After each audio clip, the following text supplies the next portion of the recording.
บายดีข้าพเจ้าชื่อผู้เวียงจิตวงศ์ท่อ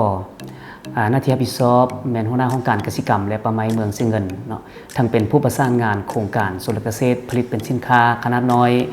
ประจำอยู่เมืองสิงห์เงินของพวกเราอยู่ภายในเมืองสิงห์เงินของพวกเรานี้ก็ประกอบมีทั้งหมดอยู่49บ้านฉะนั้น บ้านเป้าหมายของโครงการพวกเรานี้ก็มีอยู่19บ้านเนาะที่ว่านอนอยู่ในพื้นที่ของเมืองสิงห์เงินฉะนั้นแล้วกระบวนการจัดตั้งปฏิบัติตัวจริงของเวียกงานโภชนาการอยู่เมืองพวกเรานี้แม้พวกเราได้ดำเนินไปตามบัตรกาวขั้นตอนที่ได้กำหนดไว้อยู่ในแผนกิจกรรมของโครงการในแต่ละปีเป็นต้น พวกเราภายหลังที่ได้รับห้องโครงการเข้ามาจัดตั้งปฏิบัติอยู่ภายในเมืองแล้วพวกเราก็ได้มีการแต่งตั้งคณะกรรมการรับผิดชอบคันเมืองก่อนการจัดตั้งปฏิบัติเข้าไปสู่บัตรกาวขั้นตอนที่จะได้เห็นตัวจริงนั้นพวกเราได้มีการฝึกอบรมเท่ากับคณะรับผิดชอบคันเมืองเพื่อรับรู้ภาระบทบาทในหน้าที่ในข้อการประสานงานและก็ข้อการจัดตั้งปฏิบัติตัวจริงร่วมกับพ่อแม่ประชาชนเพื่อสร้างความเข้มแข็งให้กับบุคลากรคันเมืองเคียงคู่กันนั้นพวกเราก็ได้มีการคัดเลือกบ้านเป้าหมายที่เห็นว่ามีความเหมาะสมตามแผนยุทธศาสตร์ของแต่ละแขนงการเพื่อจะได้ลงไปปรับปรุงก็คือช่วยทางด้านโภชนาการนี้ให้ทางพ่อแม่ประชาชนพวกเราได้รับรู้เข้าใจลึกซึ้งภายหลังได้มีการคัดเลือกบ้านเป้าหมายแล้วพวกเราได้มีการฝึกอบรมแล้วพวกเราก็ได้คณะกรรมการขั้นเมืองก็ได้ลงไปร่วมกับขั้นบ้านเพื่อสร้างตั้งคณะกรรมการโภชนาการขั้นบ้านแล้วก็ได้มีการฝึกอบรมให้กับคณะกรรมการขั้นบ้านก็คือแม่หญิงในวัยเจริญพันธุ์49 ปีอยู่ในแต่ละบ้านเป้าหมายนั้นแล้วก็จะรับรู้เวียกงานโภชนาการนี้ให้มันลึกซึ้งอยู่ในครอบครัวแล้วพวกเราก็ยังได้มีการส่งเสริมเนาะก็คือการส่งอยู่ให้อยู่ในโรงเรียนเป้าหมายอยู่ในบ้านนั้นได้มีการอำนวยความสะดวกเป็นต้นสร้างระบบน้ำสร้างส่วนครัวในโรงเรียนให้กับ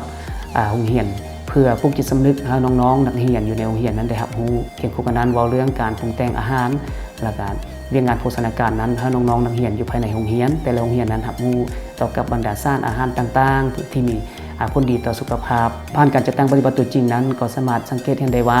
บรรดาบ้านก็คือครอบครัวเป้าหมายและโรงเรียนนั้นได้รับรู้ถึงความสำคัญของเวียกงานโภชนาการนี้เป็นต้นเป็นการนำเอาความรู้จากโครงการของพวกเรานี้ลงไปเสนอเผยแพร่ให้กับครอบครัวรับรู้แล้วก็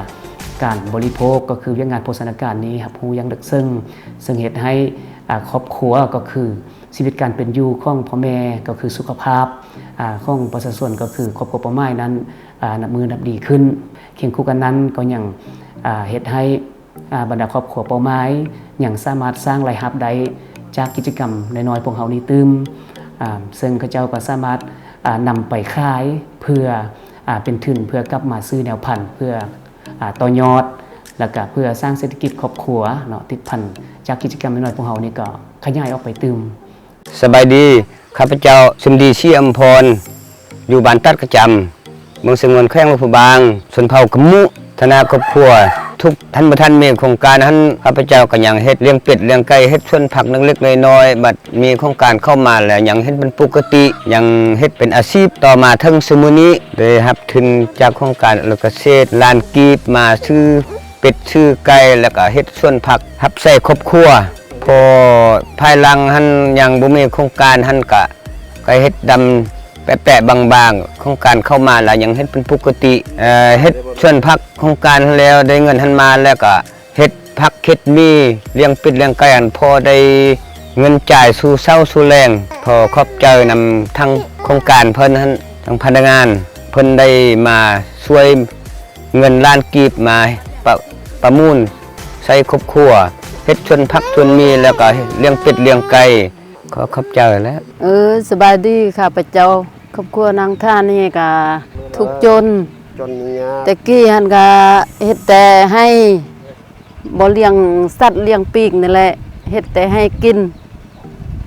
ครอบครัวทุกจนหันแหละยังเฮ็ดให้ตลอด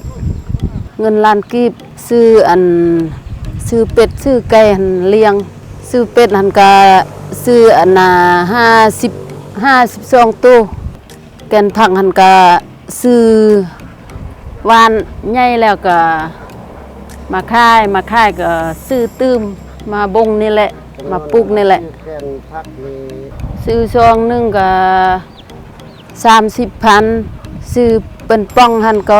40,000 เพราะนาเป็ดนี่คือเงิน600,000แล้วเฉพาะพักก็ได้คือเงินอาณาก็200,000กิบนี่แหละระยะพันมานี่บ่มีโครงการมานี่คือว่าเอ้ยฝืดเครื่องสดพวกเขาขวข้าพเจ้าใส่เยอะเดี๋ยวตอนนี้โครงการมาฮอดแล้วผมก็ได้มาร่วมโอ้มาร่วมฟังเล็กน้อยโอ้โหเล็กน้อยล่ะทดลองเฮ็ดเบิ่งดูมันเป็นอะไรแท้ทดลองเฮ็ดนะเฮ็ดแล้วโอ้มันมีผลประโยชน์อยู่แล้วเราก็เริ่มเฮ็ดตอนหน้าไปนี่จะตื้มตื้มขยายตื้มหมดละพอดฟังกันละมาออกหัวนี่เฮ็ดต่อแต่มีสำนักเฮ็ดสำนักไปไปหันไปซื้อตื้มเป็ดไปซื้อตื้มขอบใจทางโครงการคนมาสนุกทุกทีโอ้ได้มีทุนมือฮอนเล็กๆน้อยๆครับปฏิจาแล้ว